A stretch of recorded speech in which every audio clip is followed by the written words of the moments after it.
And good morning, everybody. This is Eureka John, Eureka Street Crypto Hub, broadcasting live on April 15th, 2021.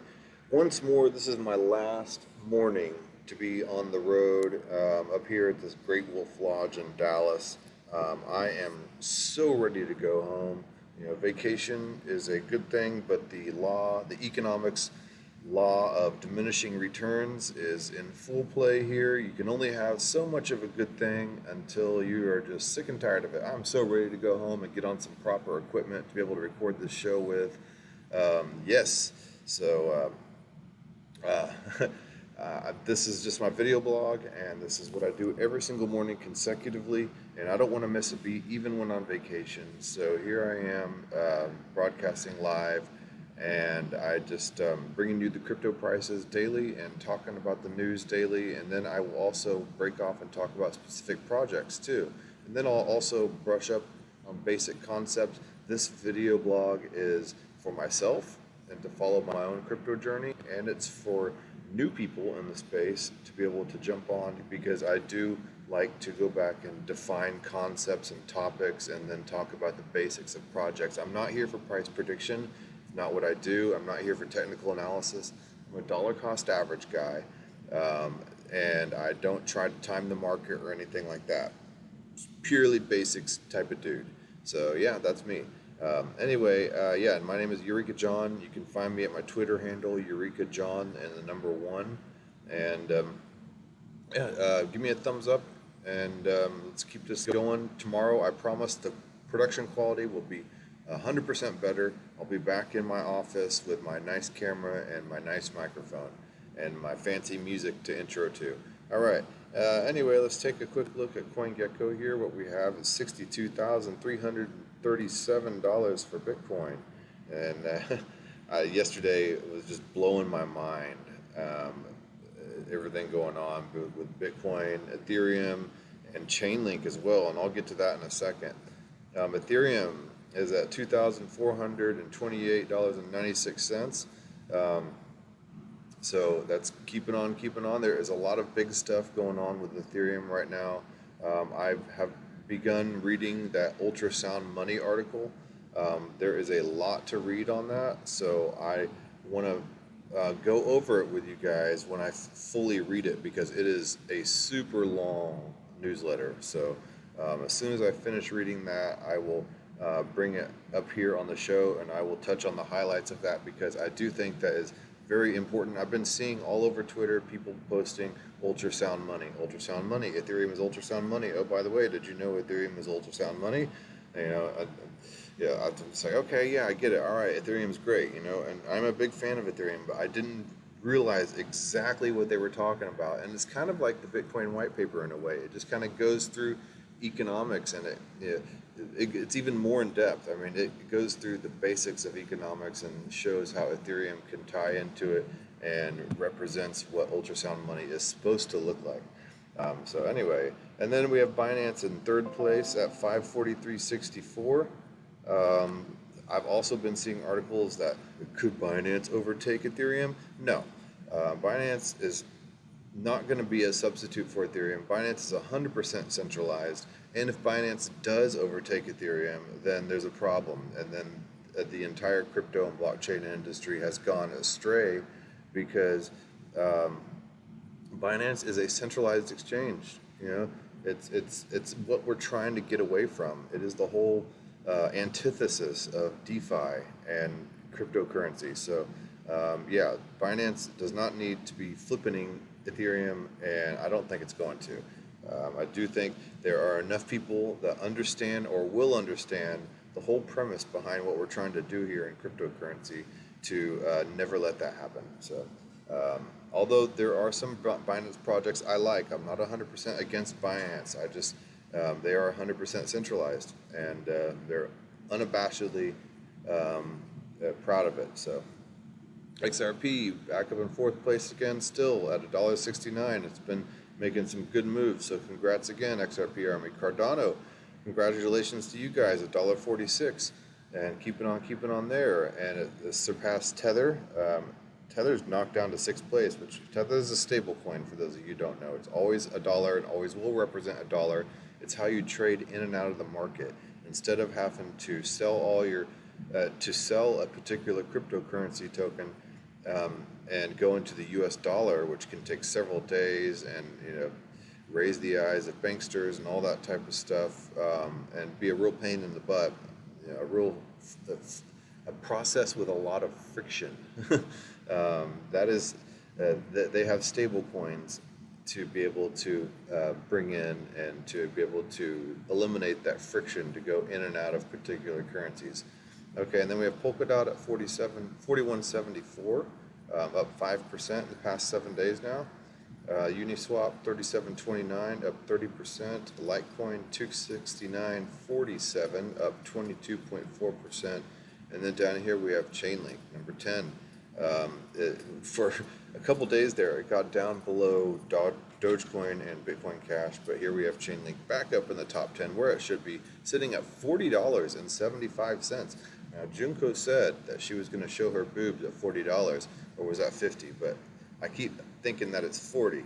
But Junko's probably a man anyway. If you don't know who Junko Suzuki is, she is an anon on Twitter, and she's always promoting Chainlink, and she's hilarious to follow. I'll show you her Twitter account, its Twitter account. There it is, right there at the top. But she posts out some really good stuff, and this is Junko Suzuki. Give Junko a follow. If you are seriously into Chainlink, it is a mandatory requirement that you follow Junko. She's always posting good stuff. Sometimes she posts stuff that is just way out in left field and is not true, but overall it's pretty funny stuff and pretty good stuff. Now, I do find some great stuff right here. Microsoft and Chainlink. She's posted this several times, but here appears to be a patent. Let's take a look. She did post yesterday a patent as well between Chainlink and Apple. And then, is this the same one? No, this is a different patent here between Microsoft and Chainlink. And as of August 9th, 2018. Okay, so this one is old, and it talks about the trusted execution environment. All right, anyway, so let's get back to the news and away from Junko over there. So Chainlink is at $40.78 and is all-time high. It's doing amazingly. Theta Network is down a little bit, $11.99, and that is okay, absolutely okay. I'm happy to see Theta Network above $10 because I've been buying in for quite a while, and I am just happy to see that we're at this mark. Just not too long ago, it was well below $10, and here we are at $11.99, and we are ramping up and coiling up to get ready to explode with a lot of new developments coming out on Theta Network.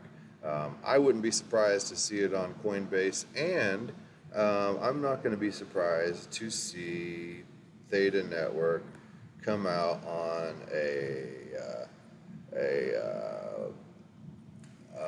an exchange like Gemini or Kraken. So here we see on Gemini already articles popping up basically describing how does Theta work. And this is on the Gemini Cryptopedia informational section. And we're seeing these things pop up on other exchanges. This one in particular is on Gemini. And if you don't know Gemini, it is another centralized exchange, and it is another very large exchange. If you've ever heard of Tyler and Cameron Winklevoss twins, they own the Gemini exchange. And yeah, it's actually a really good crypto app and exchange for you to use even for a new person. It is very simple. So I would highly recommend Gemini if you're going to use a central exchange. Personally, when I use central exchanges, I use crypto.com as my entry point, and I use Voyager app and wallet to onboard from fiat to crypto. But Gemini is also a good one, and so is Kraken. So anyway, let's get to some more news here. Let me find my bookmarks. So I've been reading a lot about the Ethereum 2.0 merge and the ultrasound money, and that's for a whole other episode. But I did see here Chainlink breaks 50, and I'll give everybody that leaves a comment, retweets, and likes this, and Apple, whatever. Okay, so anyway, Apple has come out with a patent that integrates Chainlink. That to me is absolutely huge. Let's take a look at this. No, this is the one I just pulled up. So let me find. Yeah, this is what happens when I click around too much. Okay, so let's go to this patent. And we'll wait for this one to load. Okay, this is a patent between Apple and Chainlink. And basically it is about, it deals a lot with biometric data. And it gives examples of law enforcement officers pulling your biometric data and being able to message you for approval, to request your data, and to also prove to you who they are, although it says that they don't necessarily have to. I don't know, it just seems kind of Orwellian, dystopian type of stuff.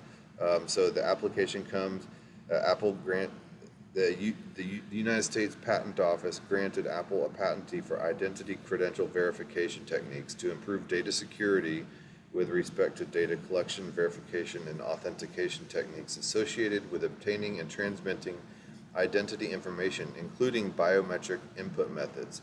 So, yeah, it's some pretty heavy stuff. And then down here in the middle of all this stuff, it basically gives an example of a traffic stop. The credential applications may be configured to request biometric information of the user, e.g. the driver. In some examples, the user may be required to select from a number of differing biometric input methods. The user may select fingerprint scan from a list, which also includes iris scan, facial recognition, and the like. So, yeah, it's basically a way for a law enforcement officer to biometrically identify you. Yeah, so it's they go through a whole process here, and they talk about how the officer, without even getting out of their car, will be able to send you a message, and you have to basically accept access to your device and stuff. And so in one embodiment, another user, e.g. a police officer, may operate a separate user device, a laptop or smartphone, etc., configured with an application for requesting identity information. The requesting application may be the same type of application or a different type of application as the credential application operating on the driver's device. In some examples, perhaps a routine traffic stop, a police officer may utilize an infrared scanner, a keyboard, a camera, or any suitable input device to provide the license plate number of the stopped vehicles. In some examples, the input device may be a separate device that is configured to communicate the vehicle driver's license number to the requesting application operating on the officer's user device. In other examples, the vehicle driver's license number may be input via the officer's user device using an interface of requesting application. Anyway, it goes through all these details about how an officer may use and gather your biometric information. Sounds pretty weird. I'm not sure how I feel about that. Just more and more ways of collecting data on you, but it does talk about how it is encrypted and how you do have a choice of what data to share. I don't think you necessarily have a whole lot of choice when it comes to officers and technology. What are you going to do? Deny the request to get into your device, and then what happens? I don't like it. I don't like it. So anyway, that is one way that Chainlink is integrating with Apple. So that is a huge boon for Chainlink. And as far as if you're concerned only about the price action and not about your own personal information and about your own personal protection from intruding agencies or officers. So, but for the Chainlink price, it's going to be great. Okay, here we go. Down here we have Chainlink integrating with Google, and I had this article already pulled up, but Google is building hybrid blockchain cloud applications with Ethereum and Google Cloud. So basically what Google is doing is they are integrating, it looks like they're implementing Polkadot as well over here too. So they are combining their cloud applications and the best parts of their cloud applications with the best parts of the Ethereum blockchain. and using smart contracts to be able to find the best real-time data. So so let's see here.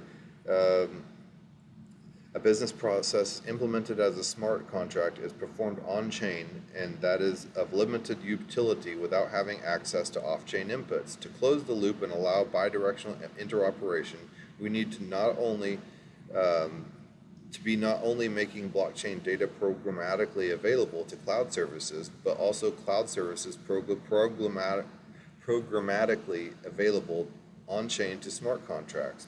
Below, we'll demonstrate how a smart contract platform like Ethereum can interoperate with our enterprise cloud data warehouse, BigQuery, via Oracle middleware Chainlink.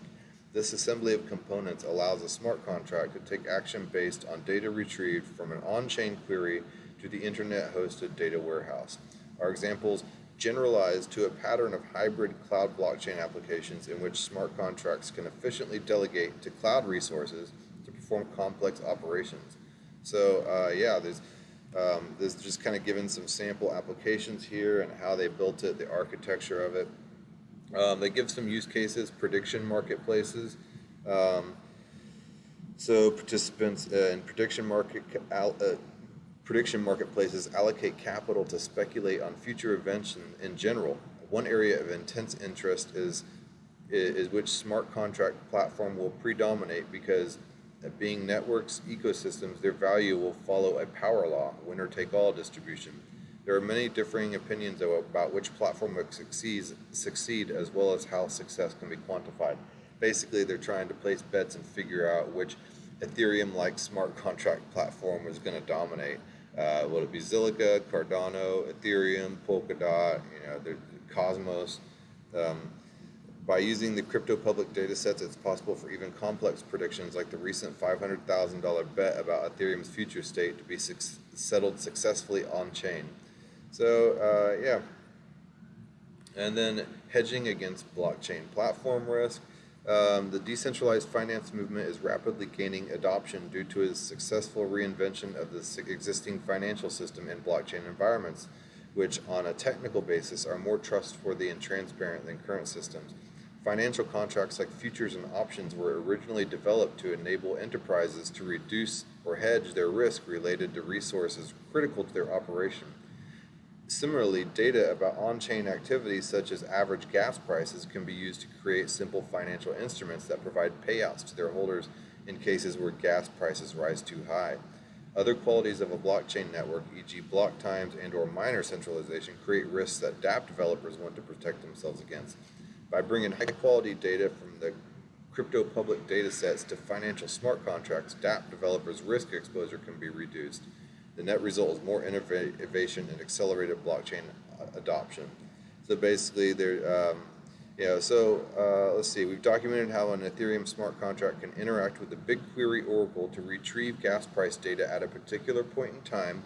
We've also implemented a stub of smart contract options showing how the Oracle can be used to implement a collateralized contract on future gas prices, a critical input for adaptive functions. So basically, they're doing futures and hedging on gas prices in this particular instance to hedge against the risk that gas prices should shoot up. They could get a payout to counterbalance any high gas prices that they could possibly ensue. So major corporations and large companies do this. They do futures to hedge against possible spikes in their commodities and stuff like that. And then here's another one, submarine sends. Basically, this is about front running, and a few episodes back, I did talk about front running. I thought it was an amazing episode. It didn't get a lot of traffic on that particular episode, but I thought that episode was really great and informative, and I loved that episode, and it talked about front running. But what front running is whenever you're using a decentralized exchange, there are bots and arbitrageurs that go in there and they look for your transaction coming down the pipeline, and when they see it, they will jump their transaction in front of it, and then they'll put another one behind it, and they will buy at a really high price in front of your transaction in order to drive the price up.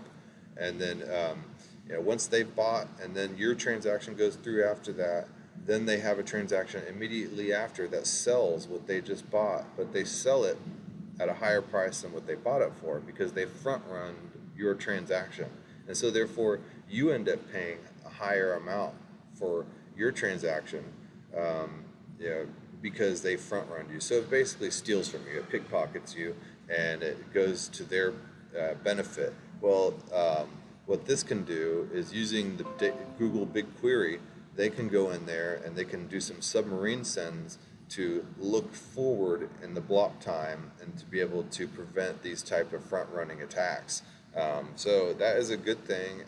So implementing submarine sends without an oracle produces a blockchain bloat.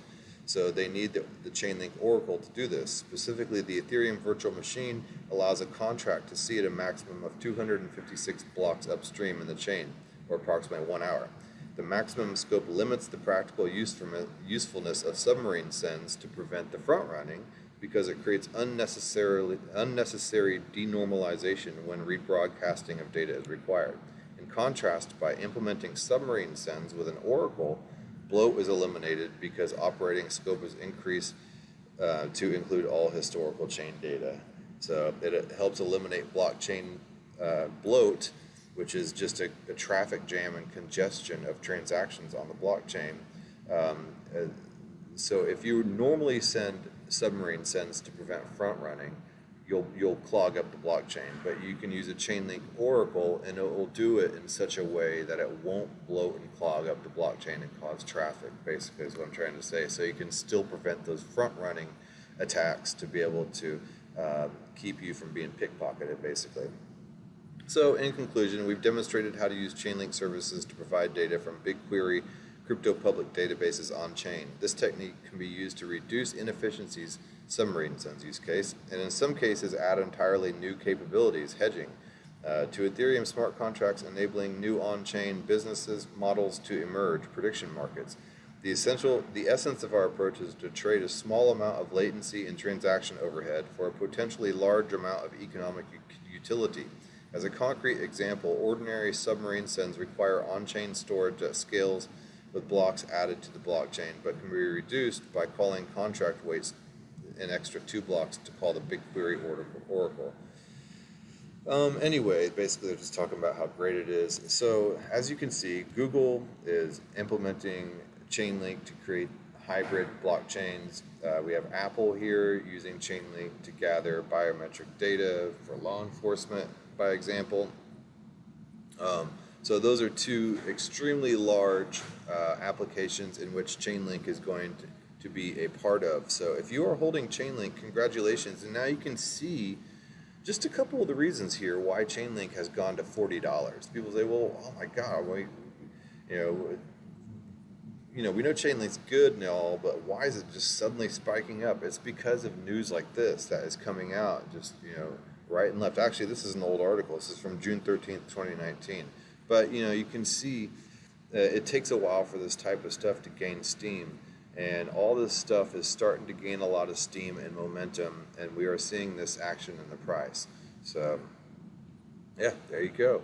And then back to Theta real quick. I pulled up that Gemini article of Gemini doing tutorials on Theta Network. And then now here we have Kraken doing tutorials on the Theta Network and describing what Theta is. So all these exchanges are ramping up and gearing up about educating about Theta. Decrypt Media just did a Theta 101 course. So there is a lot of efforts to go around and market what Theta Network is and what it's doing. And I think we'll be seeing all that adoption happening and Theta being listed on exchanges like Kraken and Gemini and others very soon.